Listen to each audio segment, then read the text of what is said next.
Assalamualaikum warahmatullahi wabarakatuh. Video ini adalah tentang tugas demonstrasi kontekstual modul 1.4 budaya positif, yaitu penerapan segitiga restitusi. Oleh saya, Nurmayani Zakir SPD dari SD Negeri 27 Siguhung, CGP Angkatan 11, Kabupaten Agam. Salam Guru Penggerak.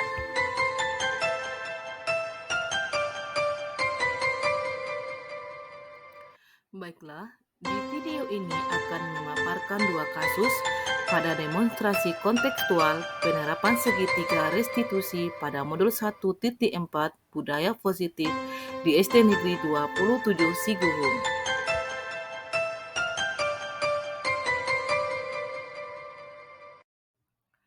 Salah satu pembelajaran pada modul 1.4 ini adalah tentang segitiga restitusi. Apa itu segitiga restitusi? Adalah suatu proses dialog yang dijalankan oleh guru atau orang tua siswa agar dapat menghasilkan siswa yang lebih mandiri dan mampu bertanggung jawab.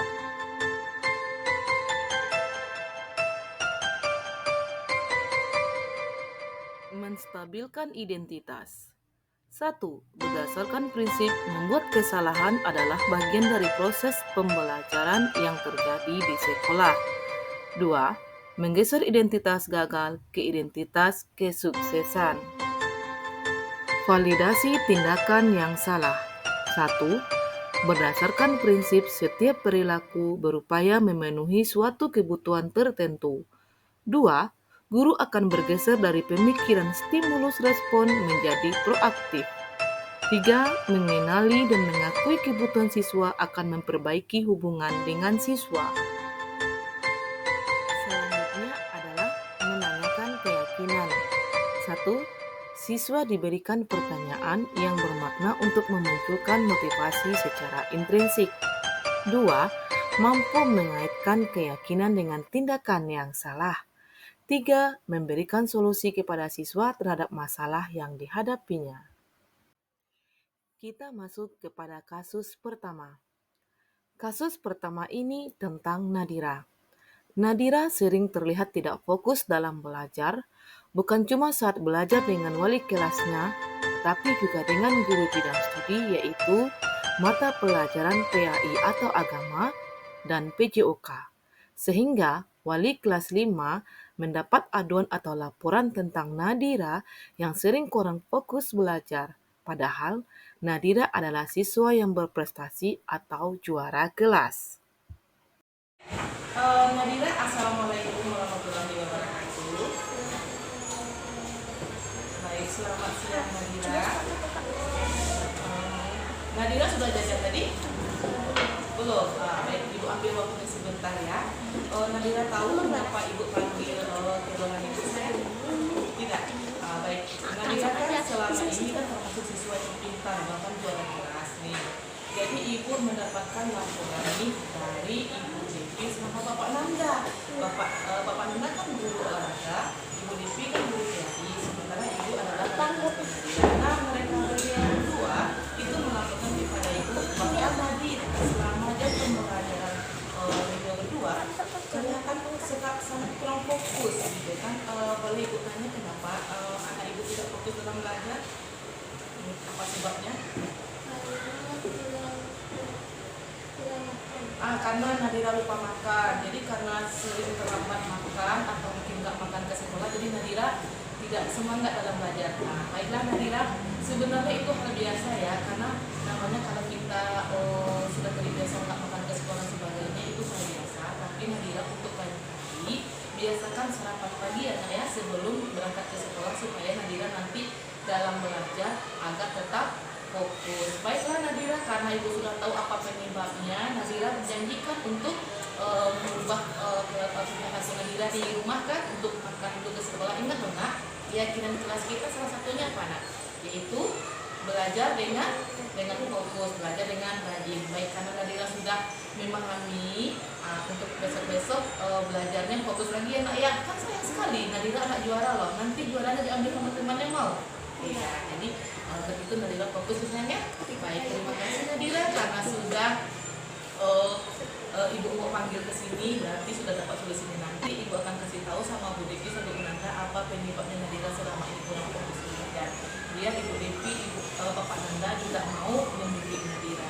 Tapi jangan lupa ya, sarapan pagi nanti ibu akan kirim surat buat orang tua Nadira, bukan surat panggilan, tetapi surat untuk memberitahukan bahwa Nadira selama ini kurang fokus dalam belajar karena Nadira lupa sarapan pagi. Ya, baik Nadira, terima kasih karena sudah hadir di sini. Nadira boleh istirahat dan silakan Nadira. Saya Nadira dari siswa kelas 5 saya fokus dalam belajar dan Buma menyarankan saya untuk makan terlebih dahulu. Untuk Buma yang telah memberikan saya penjelasan untuk fokus dalam belajar.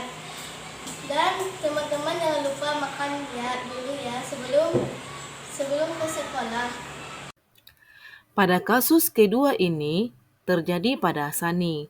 Sani sering terlambat datang ke sekolah, baik pada jam pembelajaran PJOK dengan Bapak Nanda, dan juga dengan pembelajaran Ibu Devi, yaitu pembelajaran PAI atau keagamaan. Sani juga sering terlambat pada saat belajar dengan saya sebagai wali kelasnya di kelas 5. Sani yang sering terlambat datang ke sekolah pada saat pembelajaran telah dimulai, hal itu cukup lama. Itu membuat Sani sering kurang memahami pembelajaran karena Sani tidak mengikuti pembelajaran dari awal. Sani adalah salah satu siswa yang berprestasi juga di kelas 5. Selain Sani sering datang terlambat ke sekolah, Sani juga sering berpakaian yang tidak lengkap seperti tidak menggunakan kacu atau dasi. Assalamualaikum Sani. Baik, selamat siang Sani. Sani tadi sudah jajan nak? Sudah. Sani tahu mengapa Sani ibu panggil ke hadapan ibu? Tidak tahu. Baiklah, berdasarkan laporan dari Bapak Nanda, Bapak Olahraga, Ibu Devi juga, dan Sani kan ibu wali kelasnya. Nah, begini, Sani sering terlambat datang ke sekolah sehingga ada beberapa mata pelajaran yang Sani sering kurang paham. Padahal disayangkan sekali loh, Sani itu siswa yang berprestasi juga di sekolah. Kalau tidak salah, Sani juara 2 bukan? Nah, kasihan sekali kan kalau misalnya Sani sering terlambat, kemudian pelajarannya sering tertinggal, itu akan merugikan Sani. Boleh ibu tahu nggak kenapa Sani sering terlambat datang ke sekolah? Ya. Oh begitu. Jadi Sani sering terlambat ke sekolah karena sering menunggu angkotnya lama begitu kan. Baiklah Sani. Nah Sani, kalau ibu boleh usul lain kali, kalau misalnya ibu atau ayahnya tidak bisa mendatangkan ke sekolah, Sani bisa minta tolong sama ibu atau ayahnya berikan ojek ya, dekat rumahnya berikan ojek datang ke sekolah daripada Sani sering terlambat datang ke sekolah. Ibu tahu menunggu angkot itu memang kadang-kadang cepat atau kadang lama ya. Ibu paham. Baiklah nanti ibu akan sampaikan kepada Pak Nanda dan Bu Devi kenapa Sani sering terlambat datang ke sekolah, apalagi jam pelajaran mereka ya. Soalnya kita kan olahraganya cuma 1 kali seminggu ya, pelajaran agamanya juga 1 kali seminggu. Sayang kan setiap jam pelajaran mereka Sani dengan terlambat gitu kan, sangat disayangkan. Dan lagi pula ya nih, Sani masih ingat keyakinan kelas kita apa? Yaitu datang tepat waktu, berarti Sani kurang disiplin. Terus lagi ibu juga sering melihat Sani kurang lengkap dalam berpakaian. Hari ini contohnya Sani, hari ini kita hari Sabtu pakaian pramuka, Sani tidak pakai hantu baik. Nah itu Sani lain kali besok lengkapi ya. Ingat ya keyakinan sekolah kita dan keyakinan kelas bahwa berpakaian rapi. Sani berjanji mau mengubahnya sayang? Iya. Nanti ibu akan surati orang tua Sani. Ibu kan sudah panggilan, cuma menyurati bahwa ini Sani sering terlambat datang ke sekolah karena ternyata sering menunggu angkot terlalu lama. Ya, nanti orang tua Sani bisa mencarikan ojek kalau memang mereka tidak bisa mengantarkan. Baik Sani, terima kasih karena sudah ada di sini.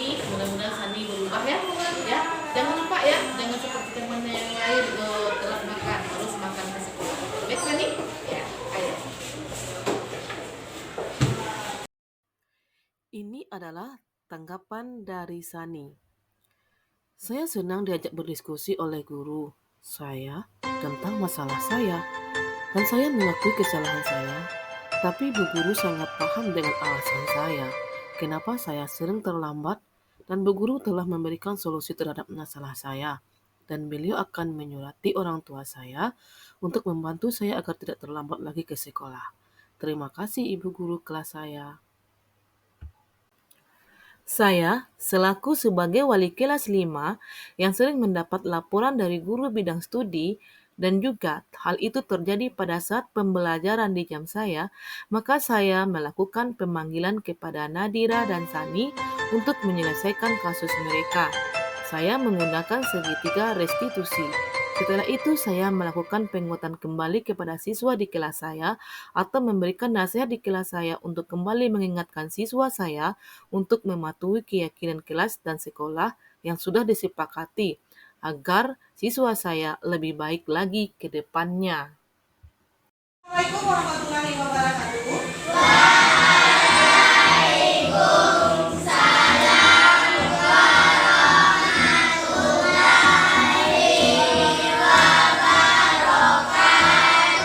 Baiklah anak ibu kelas 5, ya walaupun hari ini ada pakaian yang berbeda karena yang berbeda itu tadi karena mau latihan rame juga, habis olahraga juga yang berpakaian pramuka karena mungkin tidak ikut. Baiklah anak ibu, ibu nih mau memberikan sesuatu sama anak ibu ya, semua anak kelas 5.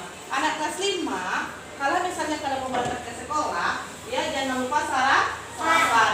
Karena kalau kalian tidak sarapan, nanti pelajarannya tidak fokus. Kan kasihan kalau tidak fokus, pembelajaran tidak dapat. Yang rugi siapa? Kita sendiri. Setelah itu, bagi anak ibu yang punya masalah di rumah mungkin, yang ke sekolahnya naik angkot, ya, kalau menunggu angkotnya lama, boleh minta bantu sama orang tuanya untuk mengantarkan ke sekolah atau carikan ojek supaya jangan sering terlambat datang ke sekolah. Ingat, keyakinan kelas kita adalah disiplin waktu, sudah itu apalagi fokus dalam belajar. Dan ibu minta anak-anak semua untuk rapi dan melengkapi pakaian ke sekolah seperti ini. Kan rapi nih, maksudnya lengkap pakaian pramukanya ya. Jangan seperti teman-teman kalian ada yang tidak lengkap pakaian ke sekolah. Ingat ya peraturan sekolah kita yaitu berpakaian rapi, bersih dan teratur. Kita juga seperti itu. Sampai di sini anak ibu paham kan? Paham kan untuk fokus belajar, berpakaian rapi, ya. Sudah itu apalagi tidak terlalu sering telat datang ke sekolah, ya nak ya. Baik, kalau anak ibu sudah paham, anak ibu yang ingin latihan silakan latihan kembali. Yang tidak ikut latihan kita gunakan pustaka untuk kita belajar. Baik, demikian penyampaian ibu. Assalamualaikum warahmatullahi wabarakatuh.